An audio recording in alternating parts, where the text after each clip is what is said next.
Successful इंसान जरा सी बात पर तुम्हें ऐसे बोले। औकात क्या है तुम्हारी? शक्ल देखिए कभी अपनी। तुम इसी लायक हो। यही तुम्हारी जिंदगी है, यही है तुम्हारी असली औकात। और जब तुम उसके मुंह से असली औकात वर्ड सुनो, तब उसी वक्त तुम उसके मुंह पे कुछ मत बोलना। गुस्सा आए तो कंट्रोल करना, रोना आए तो उसके सामने मत रोना।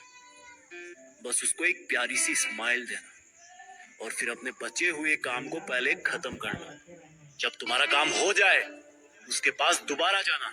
वो तुम्हें देख के फिर आग बबूला हो जाएगा, तब उसको फिर एक स्माइल देना और तब उसको बोलना, आप सही कह रहे हो सर, क्योंकि अभी आपका टाइम है।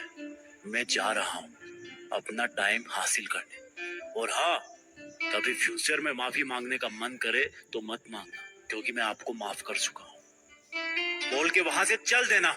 कुछ देर के लिए अकेले हो जाना।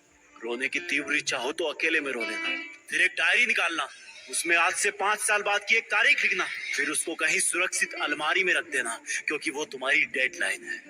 और फिर तुम अपने आप पर एक तिलक लगाना कि अब मैं दिखाऊंगा कि मेरी औकात क्या है। मुझे किसी और से नहीं, खुद से लड़ना है। आज से मेरी खुद की कठिनाइयों के विरुद्ध जंग चालू है। और एक दूसरा कागज निकालना, उसमें लिखना कि तुम्हें ऐसा दिन देखने को क्यों मिला, ऐसा क्या था जो ऊपर वाले ने उसको देके नीचे भेजा और जो तुझको नहीं दिया। तब तू पाएगा कि तू उससे किसी मायने में कम नहीं है, बल्कि अपनी औकात सुनकर तू उससे भी बेहतर हो गया है। क्योंकि वही गुब्बारा ऊपर उड़ता है जिसमें गर्म हवा भरी होती है। अब ये तेरे अंदर की आग तुझे ऊपर उठाएगी। अगर उसने तुमसे कभी पास में ये भी कहा कि मेरे पास 40 लाख की कार है, तो मन में सोचना कि मेरे पास 40 लाख की कार आना तो शायद मेरा ब्रांड बनने वाला है। अगर वो बोले कि तुम लाइफ में कुछ नहीं कर सकते, तो मन ही मन दिलासा देना कि मैं कुछ करूं या ना करूं, तुम कभी आके मेरे से माफी जरूर मांगोगे। उसको कुछ बोलना नहीं, कुछ करना नहीं, खुद को ही बोलना है, खुद को ही करना है। क्योंकि अगर तुमने उसको उसी वक्त बोलकर जवाब दे दिया तो तुम्हारे अंदर की आग लीक हो जाएगी और तुम गिरना शुरू कर दोगे। इसलिए अपनी ज्वालामुखी को ऑन रखना कि अब दुनिया मेरी मेहनत देखेगी,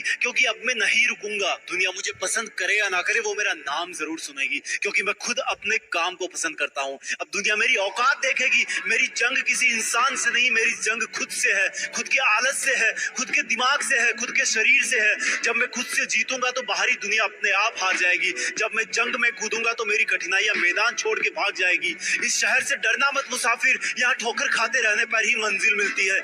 यहाँ कई तुम्हें तुम्हारी औकात दिखाएंगे, लेकिन तुम उनसे लड़ना मत। अपनी एनर्जी वेस्ट करने के लिए उन पे चढ़ना मत। ठान लेना कि बात से नहीं, काम से जवाब दूंगा। गुस्से से नहीं डराऊंगा उसको तो मैं इमोशनल करके रुलाऊंगा। जब मेरी औकात दिखाने वाले को एहसास होगा कि उसने कितनी बड़ी भूल की थी, और फिर 5 साल बाद तुम्हारी औकात दिखाने वाला इंसान उस शहर के मेन चौराहे पर लाल बत्ती पर रुकेगा, तब उसके बराबर एक सुपर लग्जरी कार आके खड़ी होगी। वो जब उसकी तरफ देखेगा तो शीशे से कुछ ना दिखेगा उसको। फिर एकदम से उसका ध्यान कार से ऊपर होते हुए पास की एक तगड़ी बिल्डिंग पर जाएगा। उस पर वो एक बहुत बड़ा 40 बाई 30 का पोस्टर देखेगा। उसे कुछ हल्का हल्का याद आएगा। तब उसकी मेमोरी में औकात वाला दिन फ्लैश मारेगा। तब वो अपना शीशा नीचे करेगा, ये कंफर्म करने के लिए कि ये पोस्टर उसका नहीं हो सकता, लेकिन तसल्ली नहीं मिलेगी। तब तुम अपनी गाड़ी का शीशा नीचे करना और जोर से बोलना, थैंक यू सर। अगर आपने मुझे मेरी औकात उस दिन नहीं दिखाई होती ना, तो आज मैं अपनी असली औकात पर नहीं आ पाता। तब तक ग्रीन लाइट हो जाएगी, तुम शीशा चढ़ाना और चल देना। ऐसा कैसे हुआ? क्योंकि तुमने बात से नहीं, मेहनत से अपनी औकात बनाई। तुमने दिन में सोकर नहीं, रात में जगकर अपनी औकात बनाई। तुमने अपनी सफलता का थप्पड़ मारा उसे। तो आज से लड़ाई वड़ाई बंद, सिर्फ मेहनत और सिर्फ मेहनत। क्योंकि असली औकात लड़ने से नहीं, मेहनत करने से है।